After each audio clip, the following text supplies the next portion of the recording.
Picture this. The most powerful man in the world, draped in golden armor, stands in the blood-soaked sand of the Colosseum. Around him, 50,000 Romans scream in a mixture of horror and fascination.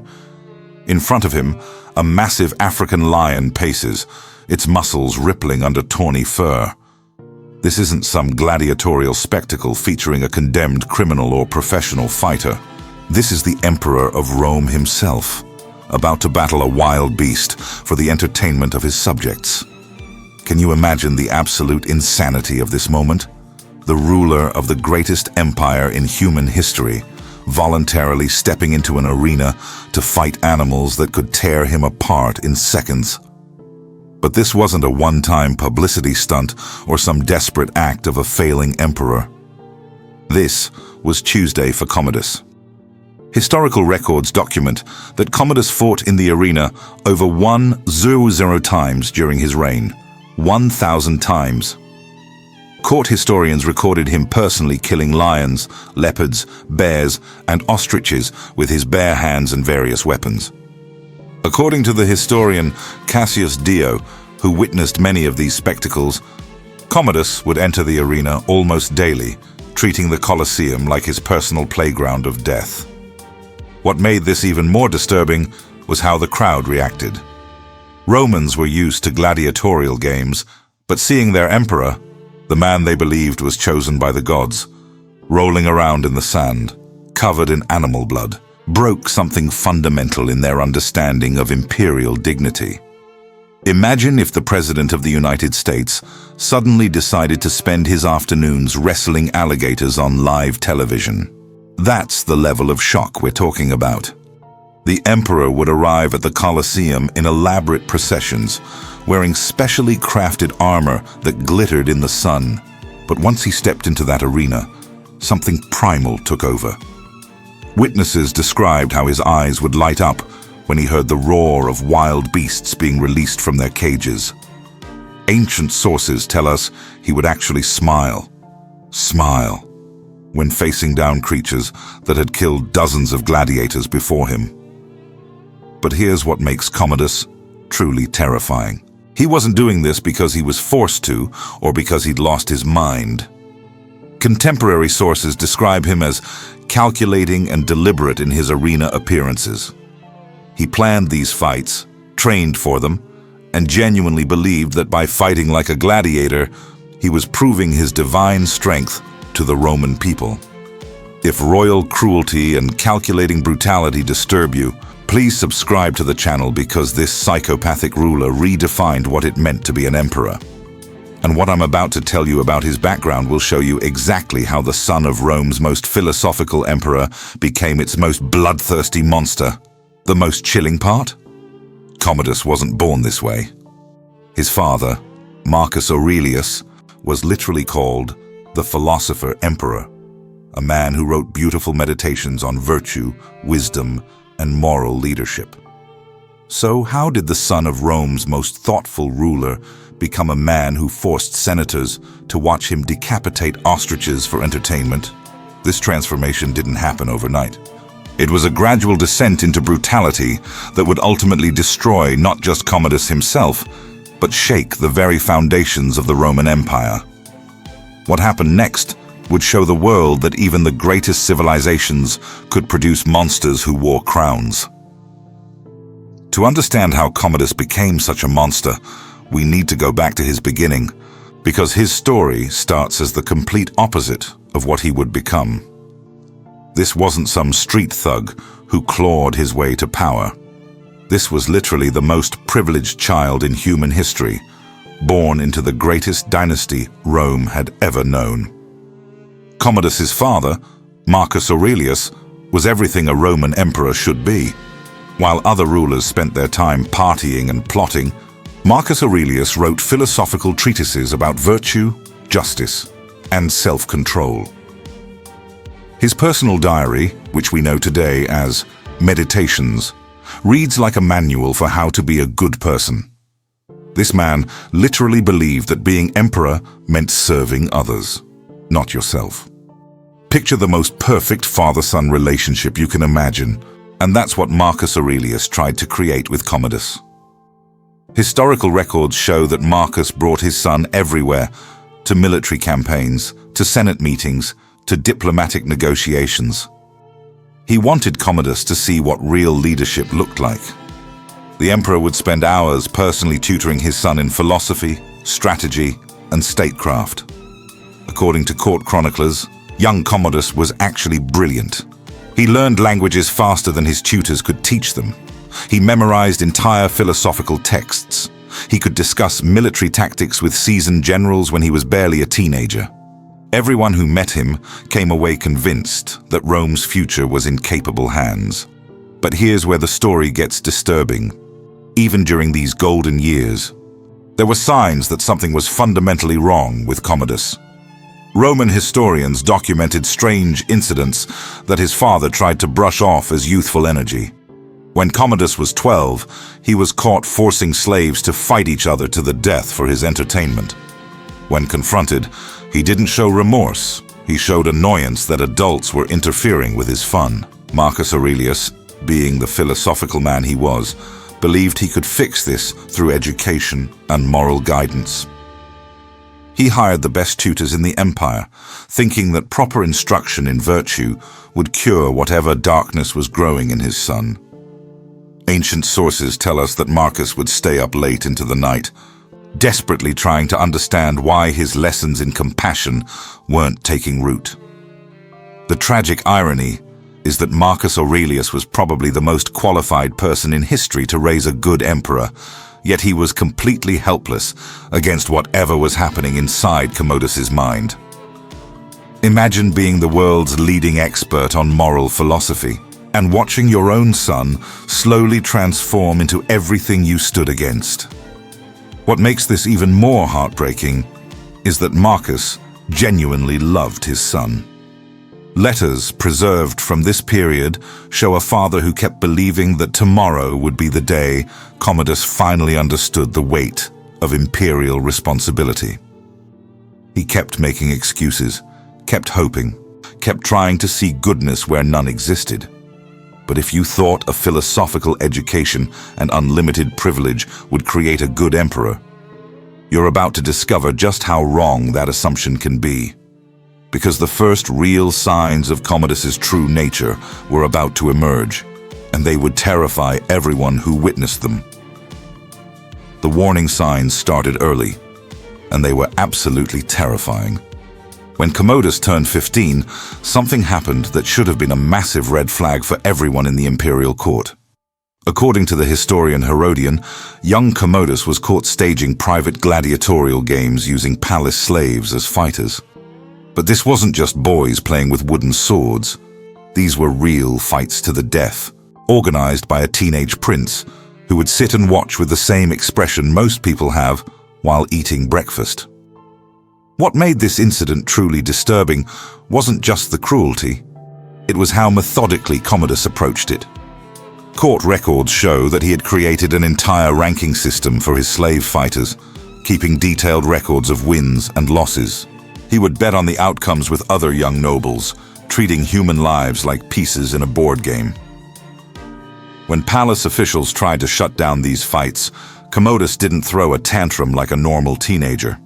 Instead, he calmly explained that he was studying combat techniques and couldn't understand why anyone would object to improving Rome's military knowledge. Marcus Aurelius was horrified when he learned about this, but here's where the story gets even more disturbing.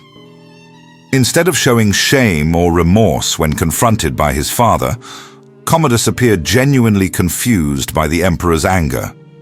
Ancient sources describe a chilling conversation where the young prince asked his father why it mattered if slaves died, since they were already property and he was just using them efficiently. The lack of basic human empathy was becoming impossible to ignore. Palace servants began reporting that Commodus would torture small animals for entertainment, not in the impulsive way children sometimes do, but with a calculated precision that suggested he was studying their pain responses. He would keep detailed notes about how different creatures reacted to various injuries, approaching cruelty like a science experiment. But perhaps most disturbing of all was how Commodus began to view his future role as emperor. While Marcus Aurelius tried to teach his son about duty, service, and responsibility to the Roman people, Commodus became obsessed with the idea that being emperor meant having unlimited power to do whatever he wanted to anyone. Historical accounts describe him asking his tutors detailed questions about imperial authority, specifically whether there were any legal limits on what an emperor could do to his subjects. Marcus Aurelius brought in new tutors, hoping that different teachers might reach his son's conscience. He arranged meetings with war veterans, thinking that stories of sacrifice and honor might inspire better values. He even took Commodus to visit hospitals and orphanages, desperately trying to cultivate some sense of compassion. Nothing worked. In fact, these attempts seemed to backfire spectacularly. After visiting wounded soldiers, Commodus became fascinated by their injuries, asking graphic questions about how various weapons caused different types of damage. After seeing poor children in the streets, he wondered aloud why anyone bothered to keep useless people alive when resources were limited. The philosophical emperor was watching his heir transform into everything Rome feared most, an absolute ruler with no moral boundaries and no capacity for human sympathy. But if you thought this was as dark as it would get, you're about to discover how these disturbing tendencies would evolve into something far more dangerous once Commodus gained real power. When Marcus Aurelius died in 180 CE, 19-year-old Commodus inherited absolute power over 65 million people. And that's when his carefully hidden cruelties exploded into something truly monstrous.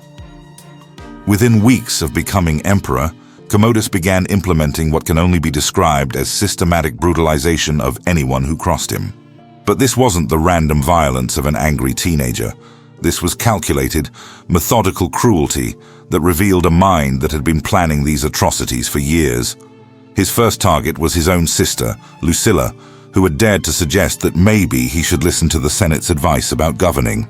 Commodus didn't just exile her or have her quietly executed like previous emperors might have done.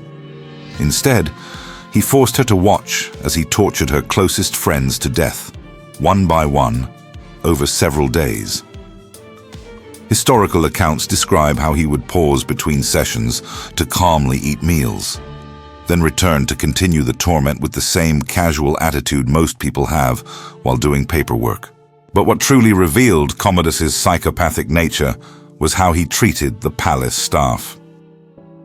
According to court chroniclers, he established what he called correction protocols, elaborate punishment systems where servants could be tortured for minor infractions like spilling wine or arriving late to duties.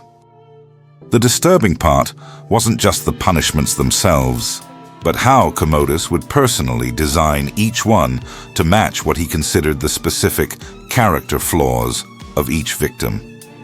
Ancient sources describe how he would sit in his private chambers, sketching out torture devices and punishment scenarios like an architect designing buildings. He kept detailed records of which methods produced the most fear, which caused the most pain, and which were most effective at breaking people's spirits. This wasn't sadism for its own sake. This was research. Guys, if you're loving this journey through royal aberrations, please subscribe to the channel, because what I'm about to reveal next will blow your mind and show you just how far royal dysfunction could go when someone with unlimited power completely abandons human decency. The most chilling aspect of Commodus's transformation was his complete lack of emotional response to his victims' suffering. Palace witnesses reported that he would watch people being tortured with the same expression he might have while watching clouds pass by. When courtiers begged for mercy on behalf of condemned prisoners, Commodus would listen politely, nod thoughtfully, then proceed exactly as planned without any change in his demeanor. This emotional detachment extended to his treatment of the Roman people themselves. While previous emperors at least pretended to care about public welfare, Commodus began viewing his subjects as nothing more than entertainment resources.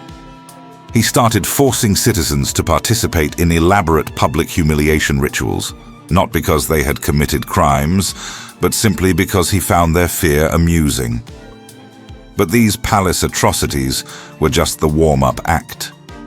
What Commodus was really preparing for was something that would shock the Roman world to its core and reveal the true depths of his twisted psychology. Because soon, the emperor would discover an outlet for his sadistic impulses that would make everything we've discussed so far look like child's play. Everything changed the day Commodus walked into the Colosseum, not as a spectator, but as a participant. It was early 186 CE when rumors started spreading through Rome that their emperor had been secretly training with gladiators in a private arena beneath the palace. At first, nobody believed it. The idea that the ruler of the civilized world would voluntarily enter the blood-soaked sand where slaves and criminals fought for their lives seemed too insane to be true. Then it happened. On a blazing summer afternoon, with the entire Roman Senate forced to attend, Commodus emerged from the gladiator tunnels wearing full combat gear. According to Cassius Dio, who was present that day, the silence in the Colosseum was so complete you could hear individual conversations from the upper tiers. 50,000 Romans sat in stunned horror as their emperor picked up a sword and shield, then calmly announced that he would be fighting a condemned criminal to the death. What happened next defied every tradition and expectation of Roman imperial dignity. Commodus didn't just fight, he dominated. Historical accounts describe how he moved with a fluid, practiced violence that could only come from years of secret training. He wasn't playing at being a gladiator. He had genuinely mastered the craft of killing in the arena. But here's what made this truly disturbing. Commodus's fighting style revealed the same calculated cruelty he showed in the palace. While other gladiators fought for survival or glory, Commodus fought for the pure pleasure of inflicting suffering. Witnesses described how he would deliberately wound his opponents in non-fatal areas first, prolonging their agony while the crowd watched in fascinated horror. His weapon of choice became the Seeker, a curved dagger designed for close-quarters butchery, and a small shield that forced him to get intimately close to his victims. Ancient sources tell us that Commodus preferred weapons that required him to look directly into his opponent's eyes as they died. He wanted to see their fear, their pain, their final moments of life leaving their bodies. The psychological effect on the Roman people was devastating. Their emperor, the man they believed was chosen by the gods to lead them, was rolling around in the sand, covered in blood, grinning like a maniac while crowds cheered for more violence. This wasn't just unconventional. It was a complete destruction of everything Rome understood about imperial authority and dignity. But Commodus didn't care about tradition or dignity. Contemporary accounts describe how he would return to the imperial box after fights, still splattered with blood, and calmly discuss state business with senators who were trying not to vomit from what they had just witnessed. He treated arena combat like it was just another imperial duty, no different from signing laws or meeting foreign ambassadors. The most chilling detail? Palace records show that Commodus immediately began scheduling regular arena appearances. This wasn't a one-time spectacle or publicity stunt. The emperor had found his true calling, and he intended to pursue it with the same systematic dedication he brought to torture and cruelty. What started as shocking became routine, and what seemed like the depths of madness was actually just the beginning. Because if you thought watching your emperor fight humans was disturbing, wait until you see what happened when Commodus discovered he could fight wild animals instead. Fighting humans wasn't enough. Within months of his first gladiatorial appearance, Commodus made an announcement that sent shockwaves through the Roman world. He wanted to fight wild animals. Not just any animals. We're talking about the most dangerous predators the Roman Empire could capture, African lions, leopards, bears, massive wild boars, and even exotic creatures like tigers that cost fortunes to transport from distant provinces. According to imperial records, Commodus personally ordered the construction of specialized holding facilities beneath the Colosseum to house his ever-growing collection of potential opponents. The first time Commodus faced a lion in single combat, even the bloodthirsty Roman crowd fell silent. Picture this: the most powerful man on Earth, alone in an arena with a 400-pound predator that had already killed dozens of criminals and gladiators. But instead of fear, witnesses described something far more disturbing. Commodus looked excited. Historical accounts from this period describe his fighting technique against animals as absolutely terrifying in its efficiency. He didn't just survive these encounters. He dominated them with a calculated precision that suggested he had studied predator behavior extensively. Cassius Dio recorded that Commodus could predict exactly how different animals would attack, positioning himself to exploit their natural instincts before delivering fatal blows. But here's where the story gets truly sick. Commodus began rigging these fights to maximize the animals' suffering. Instead of quick, clean kills, he would wound beasts repeatedly, letting them bleed and exhaust themselves while the crowd watched their agony. Palace records show that he developed specific techniques for each type of animal, methods designed not for efficiency, but for prolonged torment. His favorite targets became ostriches, and what he did to these creatures was genuinely psychotic. Ancient sources describe how Commodus would decapitate ostriches with specially designed arrows, then hold up their severed heads while their bodies continued running around the arena, spurting blood. He would do this dozens of times in a single session, turning the Colosseum into a massacre site that horrified even Romans accustomed to brutal entertainment. The frequency of these animal slaughters became absolutely insane. What started as occasional spectacles evolved into daily routines. Imperial scheduling records show that Commodus was appearing in the arena almost every afternoon, sometimes fighting multiple animals in single sessions. He killed over 100 lions personally, along with countless other creatures, treating the Colosseum like his private hunting preserve. But the most disturbing aspect wasn't the killing itself, it was how systematically Commodus approached it. He kept detailed logs of his animal fights, recording which creatures provided the best sport, which fighting techniques produced the most dramatic deaths, and which types of wounds created the most spectacular blood patterns in the sand. Palace courtiers began reporting that Commodus would spend his mornings studying these records like a general planning military campaigns, strategizing about how to make his afternoon animal slaughters more entertaining for the crowds and more satisfying for his own twisted psychology.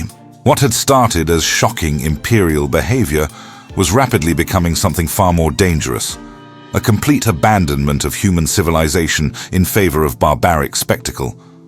And if you thought daily animal massacres were the peak of Commodus's arena madness, you're about to discover that he was just getting warmed up for something even more extreme.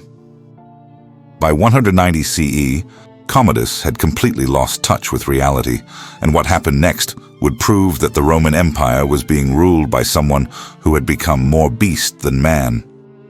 This was when Commodus made the most insane decision in imperial history. He moved his entire government into the Colosseum, not metaphorically, literally. Historical records show that he constructed elaborate imperial quarters beneath the arena and began conducting all-state business between gladiatorial performances. Imagine foreign ambassadors having to discuss trade agreements while listening to screams and roars echoing from the arena above their heads. But even this wasn't the peak of his madness. Commodus began forcing Roman senators, the most powerful men in the empire, to participate in his arena spectacles. According to Cassius Dio's eyewitness accounts, these weren't just ceremonial appearances. Senators were required to fight as gladiators, often against animals or condemned criminals, while Commodus watched and rated their performances like some twisted game show host. The psychological torture he inflicted on Rome's elite was absolutely diabolical. Picture being a dignified senator, someone who had spent decades building a reputation for wisdom and leadership, suddenly forced to kill a wild boar with your bare hands while thousands of Romans cheered for your humiliation. Commodus would deliberately choose the most elderly or physically weak senators for the most dangerous opponents, turning their terror into his entertainment. He even forced senators' wives and daughters to participate, making noble Roman women fight as gladiators in front of jeering crowds. Ancient sources describe how Commodus would sit in his imperial box, laughing and applauding while the most respected families in Rome were degraded and brutalized for his amusement. But perhaps the most disturbing evidence of his complete psychological breakdown came when Commodus officially renamed himself. He abandoned his imperial name and began calling himself Lucius Aelius Aurelius Commodus Augustus Herculeus Romanus Exuperatorius Amazonius Invictus Felix Pius, basically claiming to be Hercules reborn. He commissioned statues showing himself with Hercules' lion's skin and club, genuinely believing that his arena victories proved his divine heritage. The daily routine he established was absolutely insane. Palace records show that Commodus would wake up, conduct a brief morning audience with terrified government officials, then spend the entire rest of the day in the arena fighting animals and forcing others to do the same. He was appearing in gladiatorial combat more often than professional gladiators, treating the Colosseum like his personal playground while the empire slowly collapsed around him. The economic cost became staggering. Imperial financial records reveal that Commodus was spending more on importing exotic animals for his personal slaughter than the entire Roman military budget. Lions from Africa, bears from Northern Europe, tigers from Asia, all shipped to Rome at enormous expense, just so the emperor could kill them for fun. Most disturbing of all, contemporary sources describe how Commodus began to lose the ability to distinguish between arena combat and real life. He started treating all his interactions like gladiatorial contests, viewing every conversation as a battle to be won, and every person as either prey or potential entertainment. The Roman Empire was no longer being governed by an emperor.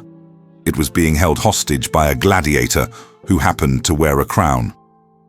But this complete abandonment of imperial responsibility would soon have consequences that would shake the foundations of Roman civilization.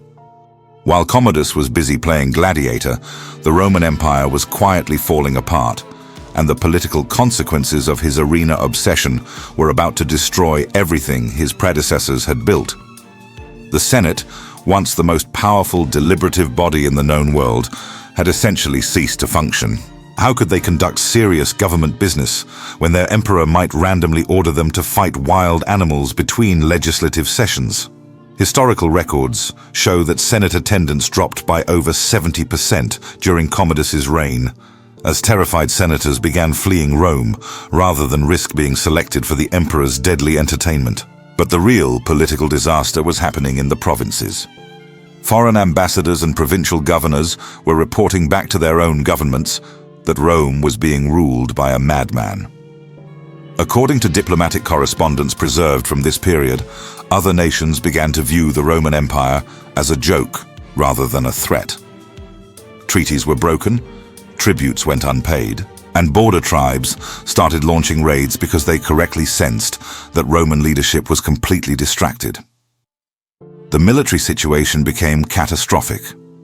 Roman legions, the backbone of imperial power for centuries, began experiencing mass desertions when word spread about what their emperor was doing. Soldiers who had sworn sacred oaths to defend Rome found themselves serving under a leader who cared more about killing ostriches than protecting the empire's borders.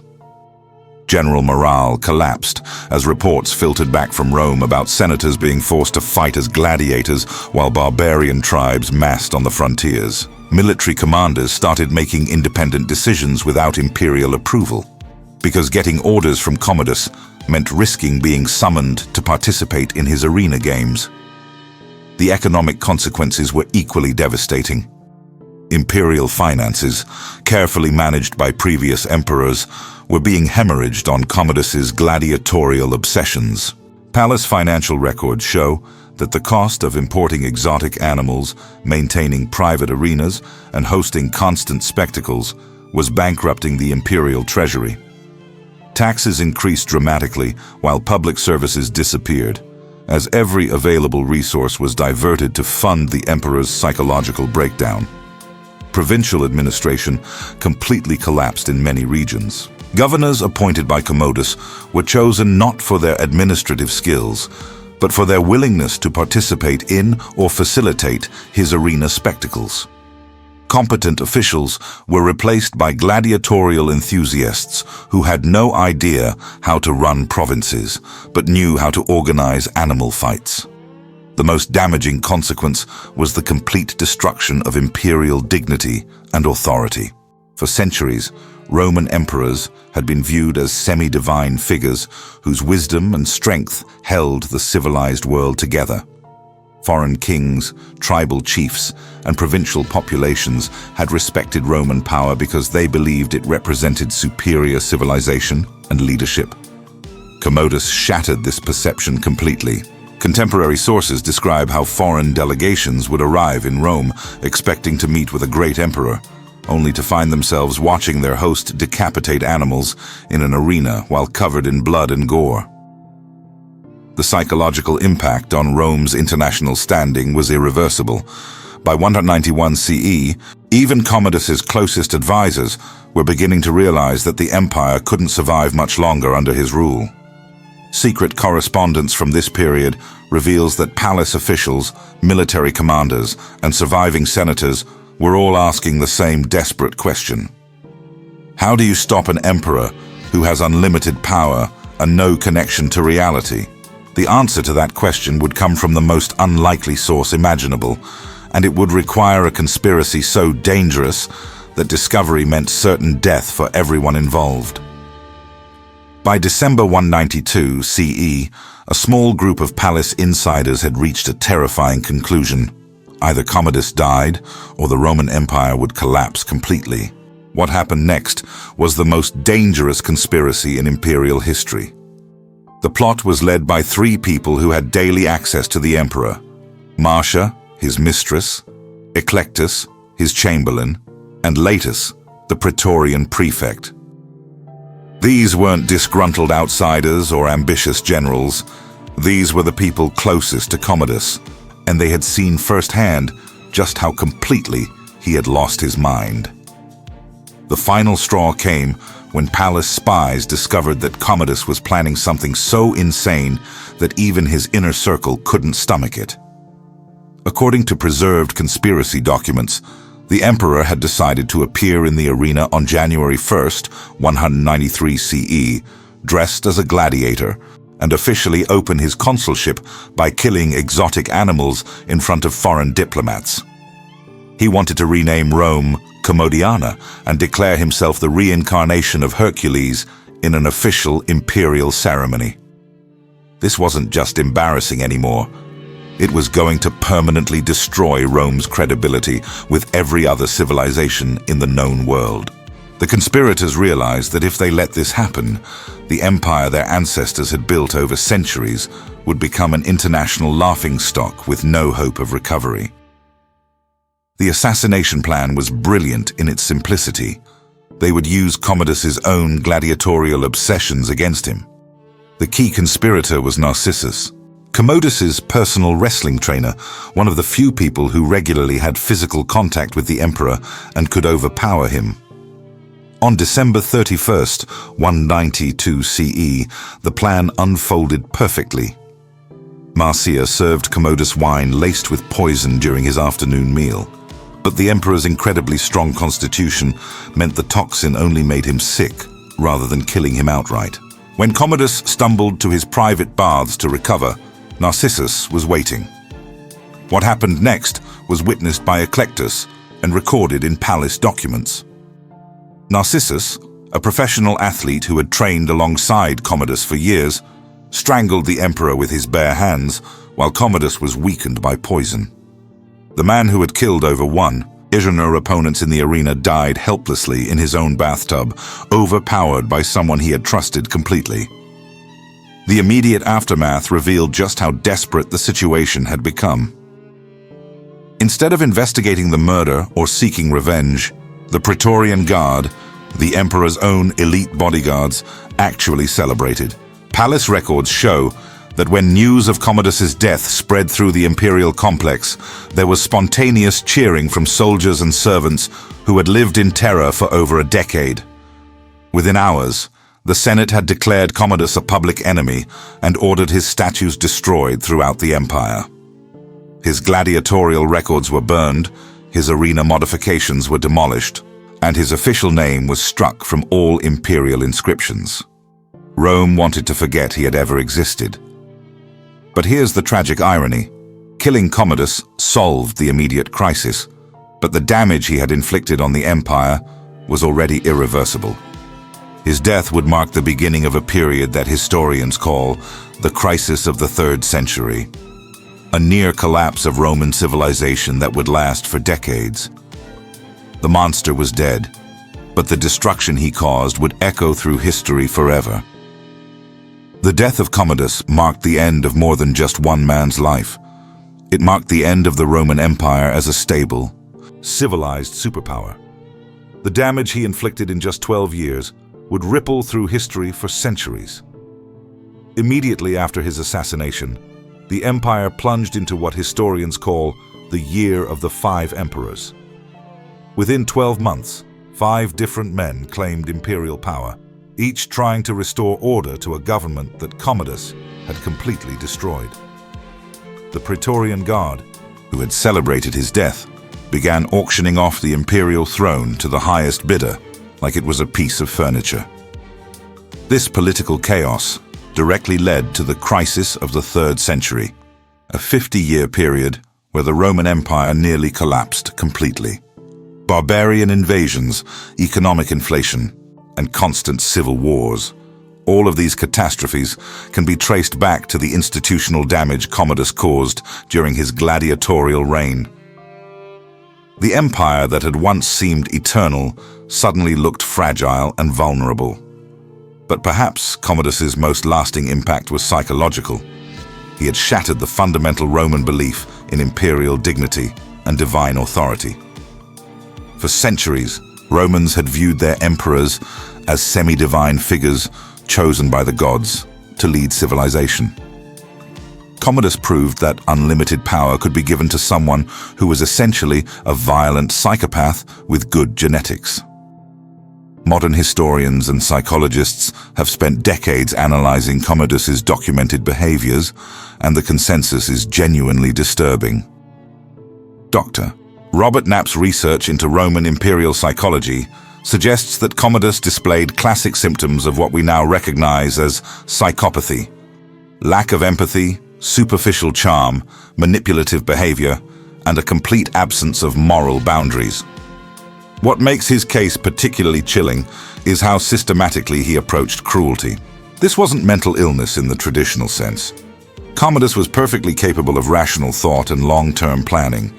He simply chose to use those abilities for systematic brutalization of everyone around him. Contemporary accounts describe someone who understood exactly what he was doing and enjoyed every moment of it. The arena obsession itself reveals something terrifying about unlimited power combined with psychopathic personality traits. Commodus had access to literally anything he wanted: wealth, luxury, beautiful women, artistic masterpieces, intellectual stimulation. Yet what satisfied him most was personally inflicting death and suffering on humans and animals. His legacy also changed how Romans viewed gladiatorial games themselves. What had once been seen as displays of courage and skill became associated with imperial madness and moral corruption. Within a generation of Commodus's death, the cultural attitude toward arena combat had shifted permanently. Perhaps most importantly, Commodus proved that civilized societies are only as stable as the people who lead them. All of Rome's laws, traditions, and institutions couldn't protect the empire from one individual who combined absolute power with complete moral emptiness. His reign serves as a permanent warning about what happens when psychopathic personalities gain control of powerful institutions. The Roman Empire survived Commodus, but it never fully recovered from the damage he inflicted. So what shocked you most about Commodus's systematic brutality, his treatment of senators, his animal slaughters, or his complete abandonment of imperial responsibility? Comment below because I read every single one. And if you want more stories about royal psychopaths who destroyed everything they touched, please subscribe to the channel and hit the bell, because next week I'm bringing you Caligula, the emperor who made Commodus look almost reasonable by comparison.